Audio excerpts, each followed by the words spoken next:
So I'm Kelsey and we're here at Sequatchie Cove Farm having a Southeast Tennessee Young Farmers event. We're having a farm tour with panel discussions from several other local farms, and going to be having a potluck and quarterly meeting and all kinds of great conversations. So right now we have about 5,000 laying hens. We keep the birds in this area for 3 days. We're moving to fresh pasture 2 times per week, and that ensures that we're spreading fertility across the land evenly. It gives the birds access to fresh pasture and insects every single day of their lives, and it ensures that our pastures have roughly a minimum of 60-day rest period until we come back to the same piece of land again.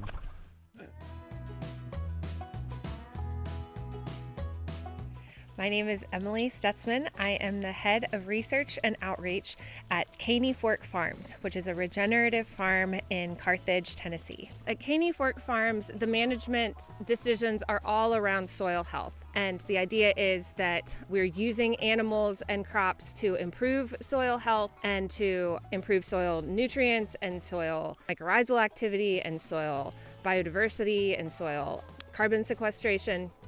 And that if we are using that as our primary indicator, then we can be thinking about our animals and our plants in the long term.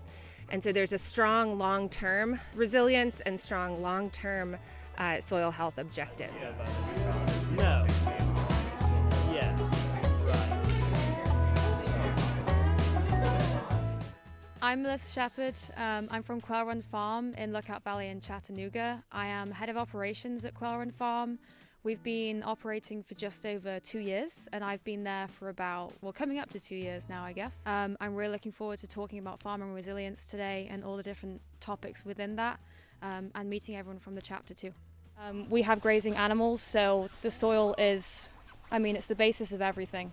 The farm previously, the previous owners, which was only just over 2 years ago, it was overgrazed by sheep, and they used artificial fertilizer, which we're not doing on the farm.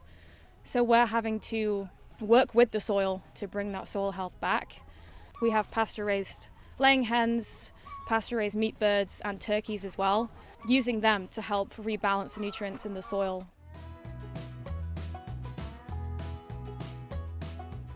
Hi, I'm Alysia Leone. I'm with Bird Fork Farm. We became established in 2020 and have been a part of the community for the last 4 years. We specialize in herbal products, teas, spices, foraged goods, value-added products, and I'm quite excited to talk about this resiliency in all of the different aspects. In fact, I actually used to work for FEMA before I started farming, so I do have some background in disaster recovery. But before I even purchased the land that I'm on, I sat and I looked at every single map I could get my hands on, whether it was flood data, wetlands, endangered species, mineral rights, every single thing I could get my hands on, even looking at historical maps to understand the area a little bit better, really helped me make a good decision on the piece of land that I'm on. Because I'm on top of the plateau up here, we do get extraordinary wind events. My hoop house was damaged a couple years ago from 70-mile-an-hour straight-line winds off the plateau. So trying to build with more resilience in mind, we've started anchoring things 3 feet in the ground to withstand the winds. Next year, I might take the plastic off the hoop house because the winds have been so bad, or the snow load's been so bad that it ends up wrecking my body because of how much snow we've gotten on it. While the climate has been doing these dramatic swings, I'm learning from my neighbors that have been there a lot longer that this isn't necessarily unusual. Tennessee is quite common for these massive weather swings, but it is becoming more frequent. And so looking to this past data and others that have lived in the area has really helped build that resiliency for me. Certain things I don't know if you can prepare for, like what North Carolina just experienced with Helene, but there's a certain level of that, and some of that does just take experience and realizing we're going to go through some really hard crap together, and That's where having our support network, which is all of y'all, is super important.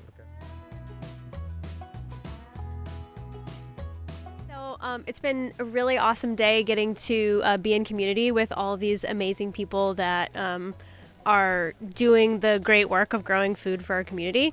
Being a part of Tennessee Local Food, our mission is to support a healthy and a resilient local food system for Tennessee and beyond. And we do that through education, connection, and connecting farmers and other folks to resources. And so these kinds of events are essential, and this is where all that happens. It's much easier to learn whenever you're actually walking the field on a farm with other farmers.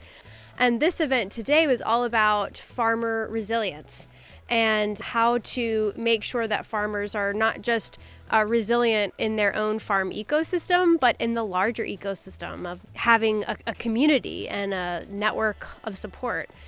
We're so grateful to do that in partnership with organizations like Southeast Tennessee Young Farmers and like our host today, Sequatchie Cove Farm, and also the support of Southern SARE. And Southern SARE is the Sustainable Agriculture Research and Education. And SARE is a huge resource for not just organizations like ours, but producers and farmers. In our region, we see a lot of folks being supported through SARE. And we're really grateful for that. I'm Emily Hyde, and I work with the Southeast Tennessee Young Farmers Coalition. And today we heard from some really amazing panelists about different aspects of resilience farming. I wish that we had all day to continue these conversations. I think the number one takeaway is that we're operating in a really flawed system. I think that there's a lot of hope in what we can do as a community if we have the right structures to communicate with one another and build a better future together.